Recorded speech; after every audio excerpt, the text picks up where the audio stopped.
Hello and a very warm welcome to CNBC TV18 presents Building the Indian Economy, Importance of Dairy for Atmanirbhar Bharat. It is hard to believe that there ever was a time when India faced shortage of milk. From importing milk in the 50s and the 60s to be ranked first in the global milk production, we have really come a long way.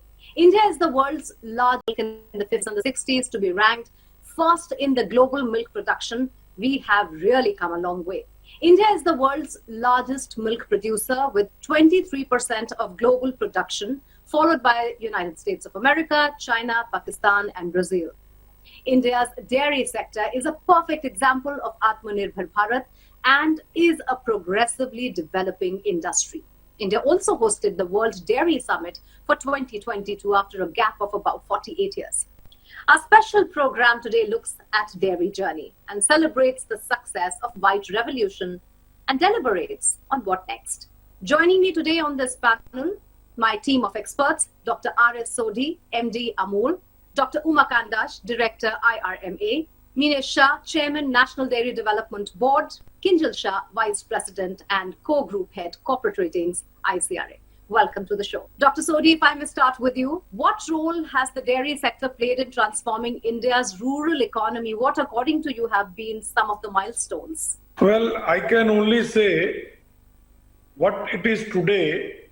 Today, dairy sector is contributing to the India's GDP and the rural sector GDP by 9 lakh crore rupees per annum, which is around 5% of the GDP and 30% of the agriculture GDP in India.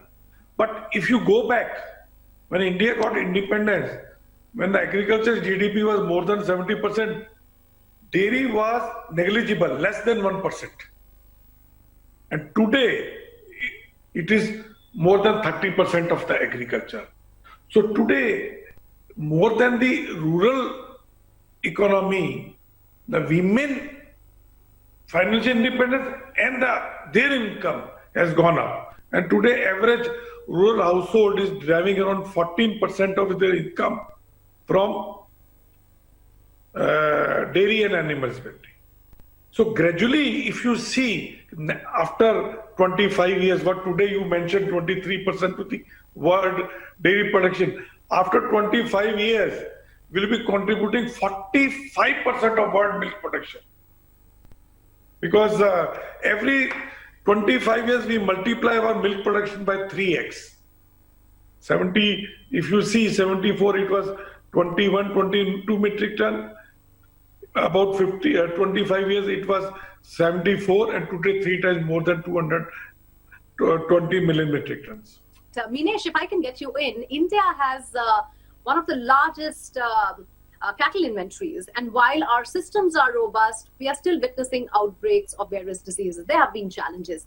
What kind of efforts should go into our cattle care? We are working on two-pronged strategies. Actually, as you are rightly saying, the cattle productivity in our country, though we are the largest milk producer in the world, the cattle productivity is still a challenge. And so for improving the productivity per animal, productivity of milk per animal, we are working on 3 aspects: animal breeding, animal health, and animal nutrition. On the health front, we are going for a massive vaccination program, NADCP. It's a program where every cattle in the country is vaccinated for FMD and brucellosis every year, and 100% grant is being provided by Government of India. On the nutrition front, we are working on the different fodder production, how we can support green fodder and also the nutritious feed for the animal.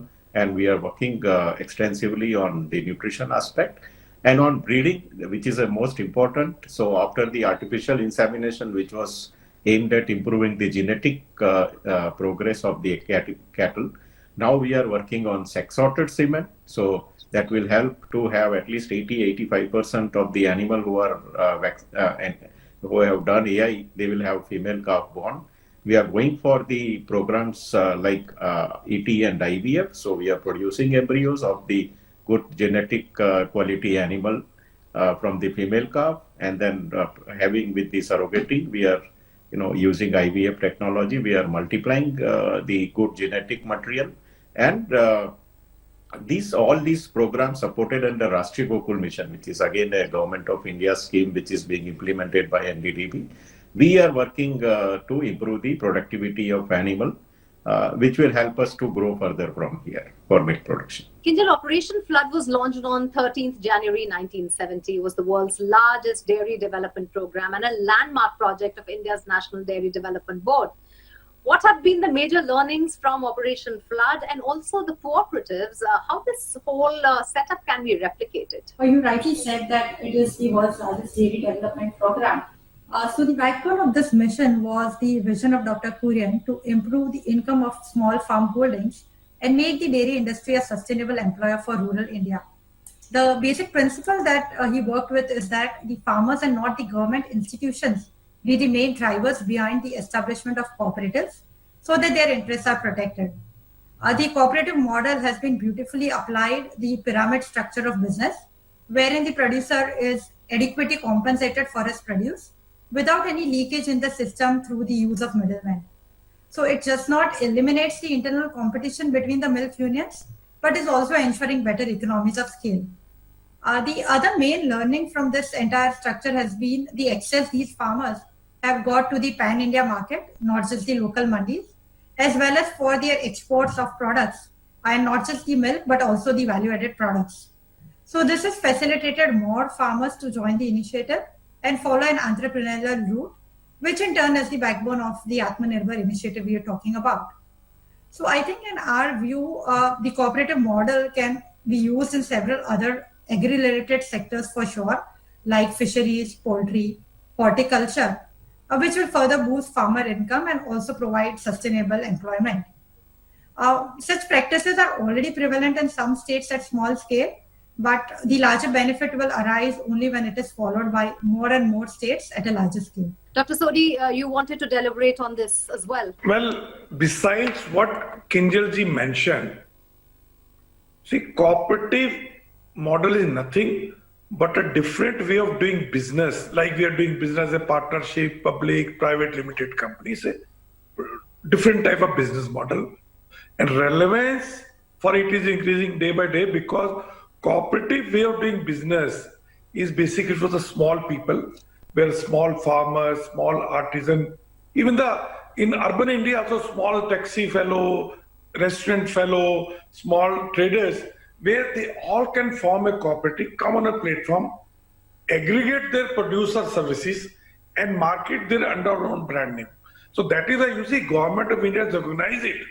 And that is why, central government, separate cooperative ministry has been formed.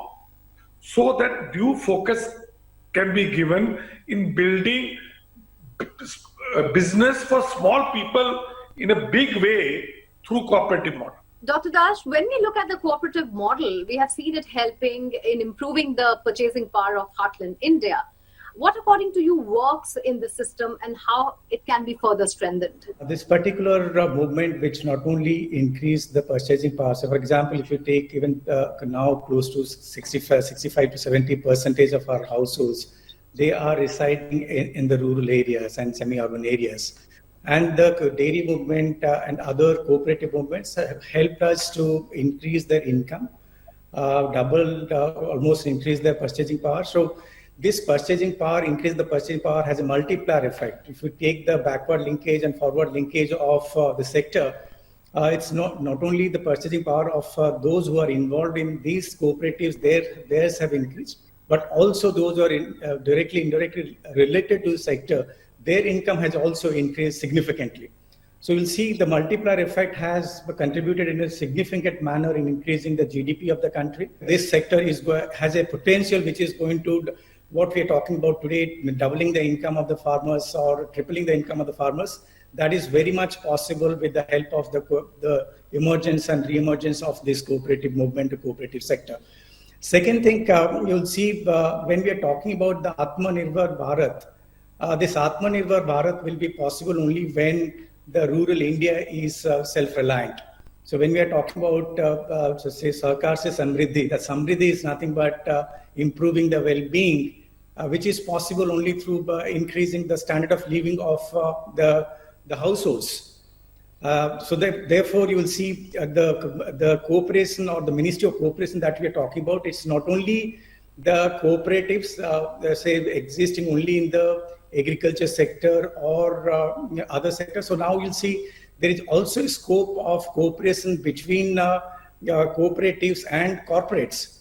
So which is going to further increase the standard of living and the income of the people who are involved in the cooperative sector. Dr. Sodhi, if I may come to you on the same question, would want a comment from you on that. And also now we are seeing a rise in direct to consumer deliveries in the dairy sector. What is contributing to this? And I'm sure it comes with its own set of challenges. See, what you talk about purchasing power of rural household is basically the income they derive from selling their agriculture produce. In this case, it is milk. If I'll give you example, in case of Gujarat, every day 150 crore rupees given to the 18,000 villages of the Gujarat, and that 150 crore is converted into purchasing power, purchase of other FMCG and other household goods. At India level, total cooperatives per day are pumping around 600 to 650 crore rupees per day. And if you add private sector, because they also have to compete with the cooperative, they have to give another 500 to 600. So 11 to 1200 crore rupees, this organized sector is pumping into rural economy so they can buy FMCG and other things. And now coming to your second question, direct to home. See, direct to home is very good and it is going to become day by day more popular. But for the milk of fresh product is very, very relevant because we want to buy every day, we want to buy in the morning and we may not like to go early morning out. So we have seen gradually in most of the city, direct to home milk and fresh product deliveries are increasing. And it is not only for milk. Now with milk, you can sell or the online the platform can sell other things like fresh fruits, vegetables, eggs, poultry, meat, anything they can market along with the milk. So you can buy online all the fresh product. Kinjal, we are now going to the next level in our cold supply chain. Milk and milk products need the correct temperature. Gourmet products need correct temperature for storage and supply at all times. What kind of investments are needed for strengthening the cold supply chain and how can this be made financially viable? So definitely, throughout the value chain of dairy, the cold supply chain plays a very important role, and currently that's a major challenge that the industry is facing. If we see, most of the cold storage facilities are currently located near the point of production of the milk, but in the supply chain downstream, upstream, there are not many facilities available. And this has resulted in perishability of the products because of the longer time taken to reach the facilities and the end consumers. So what really companies are doing in order to avoid this is that since milk in its normal form cannot be stored for a long period of time, they typically convert the excess raw milk to skim milk powder that can be used later during the lean season through milk reconstitution and also through production of value-added products. So just to give some statistics, around I think 52% of the total dairy industry revenues currently are generated from these value-added products. So, but these products would also demand storage since they have a longer shelf life. They get stored for a longer period of time. And given the sector's growth prospects, significant investments will be needed in the supply chain overall for milk storage and delivery. To see the financial viability, the Department of Animal Husbandry and Dairying that has created some 15,000 crore fund to offer financial support to the industry on beneficial terms. And the government has also been announcing several PLI schemes to facilitate the infrastructure growth. So that is really supporting the development of infrastructure in the industry and should support the growth in the times to come. Right. Let's slip into a short break at this point in time. But when we come back, we look at how technology is contributing into the dairy sector and what new trends are emerging. Stay with us. presentation where we are deliberating on building the Indian economy and importance of dairy for Atmanirbhar Bharat. If I come to you, Dr. Dash, technology has been a game changer for several industries, and with dairy also we see massive transformation. What has tech done for us and what can it further do? Like other sectors, I think technology has become a very much integral part of the entire sector.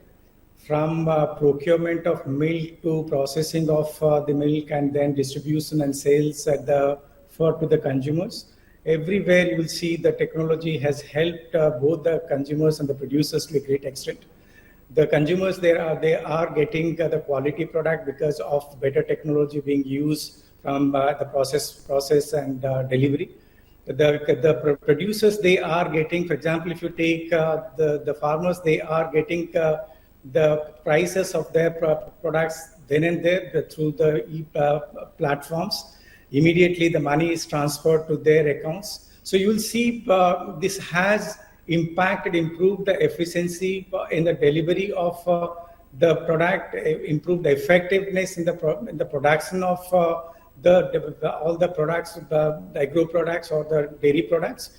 I think it's not only help the producers and consumers in getting good product, but also it helps them the right price and could able to send it to the right place. So if you take the entire market, the market got benefited because of the adoption of technology.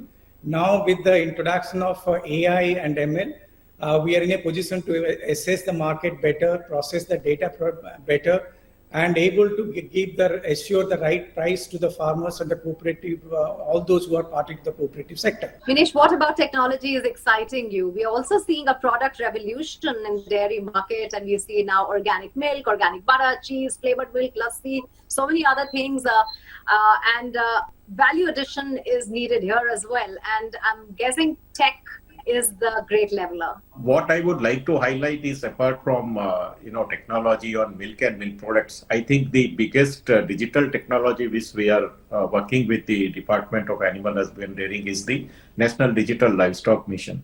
What we are trying to do is to have end-to-end traceability for the milk when it is milked at the farmer level to the milk and milk products which is consumed by the consumer. So entire value chain we are trying to have traceability set up so that National Digital Livestock Mission is working for entering all the data of all the animals. As you have told, we have 30 crore animals in our country, and we will have every animal with a ear tag entered into the portal. We started with a portal called INAP at NDTP level, and now it is accepted as a national database. Of 30 crore animal, we already have 20 crore animals data already recorded in the portal. We also have the data for the owners, and that will enable us to have the digital technology, usage where India has a plus point to establish that every milk which we produced, every treatment we do with the animal, every other, like AI or carving or any other activity which we perform on animal, will be available on the portal for the policymakers to decide right policy going forward. Dr. Sodhi, India has been successful in shoring up milk production. It's a mammoth task. How are these global standards maintained? As far as Indian standards of dairy products are concerned, I think it is matching, if not above the best of the world standard, be the Codex or other. Because the India FSSAI and other standard monitoring agencies of central government, if you see, our standards are much higher than the other countries. And it is not only monitored by the various government agencies, but also the various brands and the cooperatives. And if you go to any of cooperatives' laboratory, the best of the laboratories in India, the best of the equipments which you will see. Because right from Dr. Varghese Kurian days, which he said, in technology, we have not to compromise. And being a farmers organization, we have to go for world's best technology, be it for processing, be it for testing, be it for logistics. Time now to wrap up, but I do want to know what is exciting you in this space now. We may call it the White Revolution 2.0. I'll start with you, Kinjal, your closing comments. There is significant growth expected for the industry. India continues to be the largest producer of milk in the world, and we're seeing a lot of production and exports happening on the value-added products as well. So significant growth expected, and we would see huge investments coming into the sector. Minesh, what according to you will be the next level game changer? Dairy development is not only about the commodity called milk. It's about the socio-economic transformation of India's rural households. And I think we will continue to strive to bring happiness in the lives of millions of dairy farmers across our country. And, you know, in realizing the dream of transforming India from being Atmanirbhar in milk to becoming a actually major exporter of milk and milk products to the rest of the world. Dr. Dash, what is exciting you most about this space in the coming years? Well, the dairy sector is going to be definitely the growth engine of the economy. When we are talking about the 5 trillion economy by 2030 or 30 trillion economy, this sector is going to be the game changer for India as a whole. And it's going to happen soon. Dr. Sodhi, your closing comments, given that Amul is synonymous with milk. What about the space in the next few years leading to White Revolution 2.0 is exciting you? I can say because of our present more supply chain efficient model, where farmers are getting the best price and consumers are able to get a dairy products at affordable price, we are going to be word to the dairy, and you will see it is going to be dairy or animal husbandry is going to be the major source of rural economy. Thank you everyone for your comments and your time. This has truly been an insightful discussion. Well, dairy is the single largest agricultural commodity, contributing 5% of the national economy and employing about 80 million people directly or indirectly. Much is being done by the government in the sector, and now there are incentive-led schemes to promote investment by private players and MSMEs in dairy, meat processing, animal feed plants, which in return is expected to create 3.5 million jobs. Well, that's a great note to end our special program on. Thanks for watching.